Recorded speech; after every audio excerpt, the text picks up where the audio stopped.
দেখো সন্ধ্যাবেলা যথারীতি আমার রাত্রে ভাত রান্না করার ছিল, তো আমি সেটা সন্ধ্যাবেলাতেই বসিয়ে দিয়েছি। আর এই যে এখানে একটা প্যাকেট দেখতে পাচ্ছ, এটা বর কাজ করার পরে এনেছে। দেখি প্যাকেটটা এনে আর আমার হাতে দিয়েছে।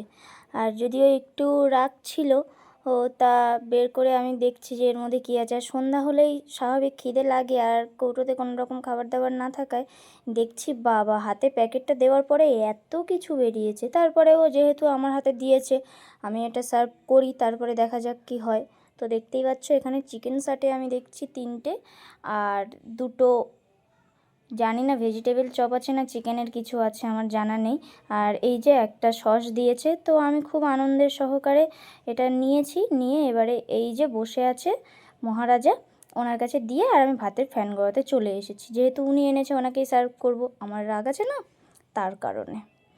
তো যাই হোক, আমিও ভেবে রেখেছি না ডাকা অবধি যাবো না। খাবার এনেছে তো কী হয়েছে, খাবার আনলেই কি রাগ ভুলে যেতে হবে? মানে খাবার খাইয়ে ঘুষ দিয়ে রাগ ভুলিয়ে দেবে, এরকম তো কোনো কথা নেই।